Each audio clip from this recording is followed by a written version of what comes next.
As the first week of the 2026 World Cup draws to a close, we are beginning to see two very different versions of the tournament. On one side are the promises FIFA has repeated for years: more nations, more matches. On the other side are the realities, both on and off the field. A World Cup superstar pushes back against media obligation. A small nation making its tournament debut holds the reigning European champions to a draw. One national team has to cross an international border just to play its matches. Even the breaks supposedly introduced to protect player health have become part of a wider debate about advertising and commercial interests. These are not five coordinated rebellions, but they all raise the same question. As the World Cup grows, are the problems FIFA must control growing along with it? The reason is simple. The 2026 tournament is unlike any World Cup we have ever seen. For the first time, 48 teams are competing. A total of 104 matches are being played across 16 cities in the United States, Canada, and Mexico. FIFA presented this expansion as a historic step that would open football's doors to more nations. And the tournament's first major surprise showed exactly why that idea is so appealing. On June 15th, reigning European champion Spain faced Cabo Verde, a nation playing its first match in World Cup history. On paper, the gap between the two teams looked enormous. On one side was Spain, with Rodri, Pedri, Gavi, and some of the greatest talents in world football. On the other was the national team of an island nation with a population of roughly 500,000 people. Everyone thought they knew exactly how the match would unfold. Spain would dominate possession, pin Cabo Verde inside its own penalty area, and eventually break through the defense. The first two things happened. The third did not. Spain had nearly 75% of the possession and attempted 27 shots. But Cabo Verde's defensive discipline, combined with an incredible performance from 40-year-old goalkeeper Vinícius, kept the score level. The match ended 0-0. In the first World Cup match in its history, Cabo Verde earned a point against the reigning European champions. This result was not an act of rebellion against FIFA. In fact, it became one of the strongest arguments in favor of the 48-team format. A nation that had previously been left outside the gates of the World Cup had finally stepped onto the stage and stopped one of the strongest teams in the world. This was exactly what expansion could bring to football: new flags, new players, and new stories waiting to be written. But the same match also revealed another reality of this tournament.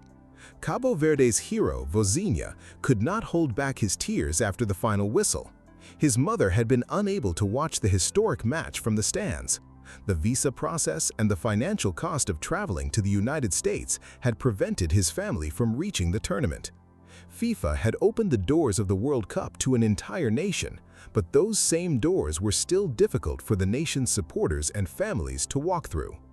A much harsher example of this contradiction can be seen in Iran's situation at the tournament.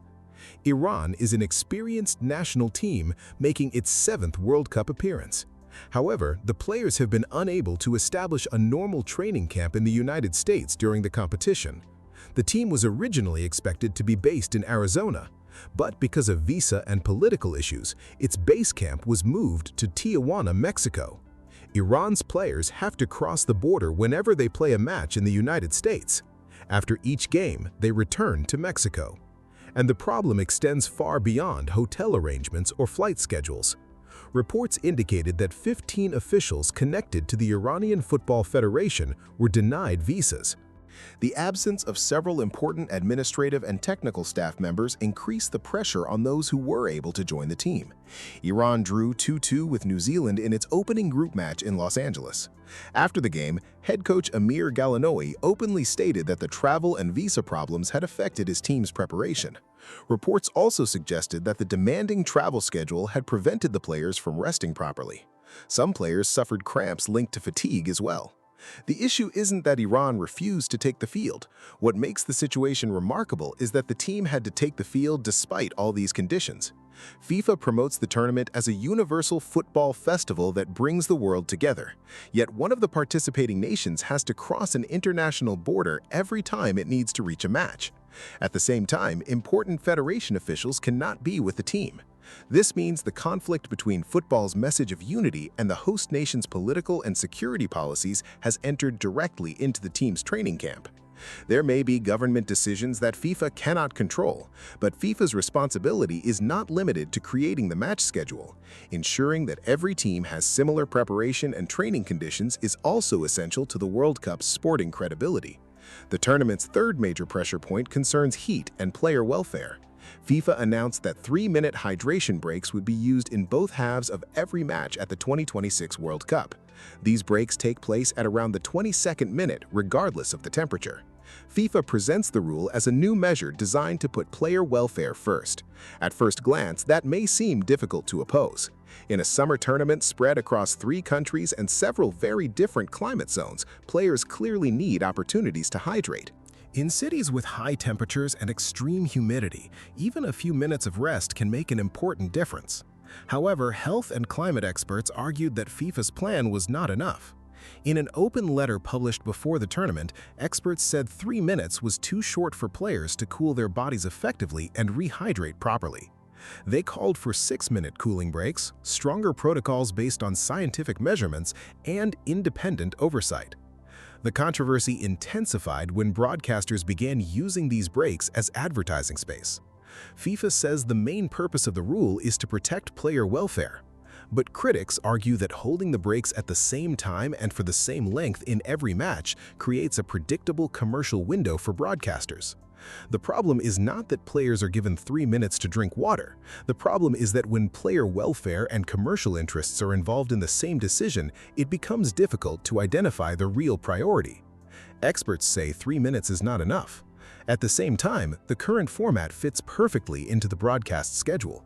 Under those circumstances, it becomes almost impossible to stop people from questioning FIFA's intentions.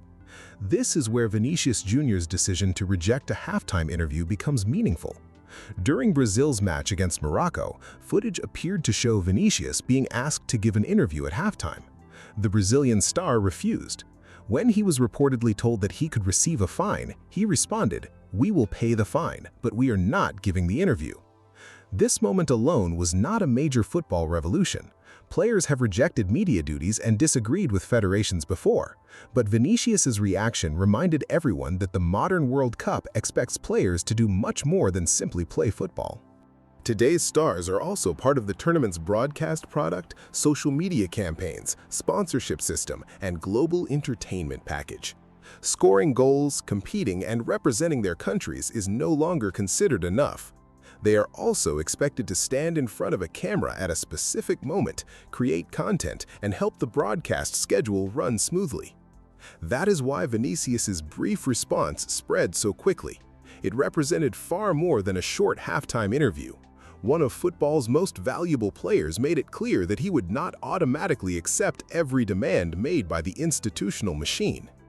Even so, it would be wrong to describe this tournament only as a story of resistance against FIFA. The opening days also showed why football can never be fully controlled. FIFA can organize 48 teams, 104 matches, 16 cities, broadcast schedules, sponsorship spaces, and the entire commercial system.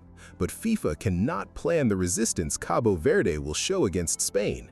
It cannot predict which shot Vinícius will save. It cannot control how a player will respond to a camera, and it cannot know exactly how political tension will affect a team's performance on the field. As the World Cup grows, more nations genuinely get the opportunity to step onto the stage. That is the positive side. Cape Verde's point against Spain showed that expansion is not merely about selling more matches. The opportunity for smaller nations to make history is growing as well. But as the scale of the competition increases, its problems are expanding at the same rate. A tournament spread across 3 countries means more borders, more visas, longer journeys, and more complicated security decisions. More matches place a greater physical burden on the players. Larger broadcast agreements make the line between football's natural flow and commercial demands even harder to see. That is why what we witnessed during the first week of the 2026 World Cup was not the collapse of the tournament. It's far too early to say that. What we saw were the first cracks beneath the image of a perfect football festival presented by FIFA. On one side, the doors of football are opening to more nations than ever before. On the other, some players, officials, supporters, and families are still struggling to get through those doors. On one side, new rules are being introduced in the name of player welfare. On the other, the commercial benefits of those same rules make the credibility of those decisions more questionable. On one side, there is the biggest football tournament in the world. On the other, there are players, surprise results, borders, and political realities that the tournament cannot control. Perhaps the real story of this World Cup begins here, even before we discover who will lift the trophy. FIFA has built the biggest tournament in history, but a bigger World Cup does not automatically mean a better World Cup. The real test is not how many teams are invited. The real test is whether those teams can compete under fair, safe, and equal conditions. Cape Verde's point against Spain showed the incredible possibilities created by expansion. Iran's problems revealed how fragile the same system can be. The heat debate raised serious questions about the line between player welfare and commercial interests, and Vinícius's brief response to the camera reminded everyone that footballers are not simply characters created to produce content. As the tournament continues, I am sure we will see bigger goals, greater surprises, and even more unforgettable stories on the field. But the question left behind by the opening days will not disappear easily. Has FIFA truly opened the doors of football to the world? Or has it simply created a tournament that is bigger, more complicated, and much harder to control? Do you think the new 48-team format has made the World Cup more exciting, or has it made the tournament's problems much bigger than they needed to be? Share your thoughts in the comments, and do not forget to check out the other videos on your screen. I will see you tomorrow with a new video.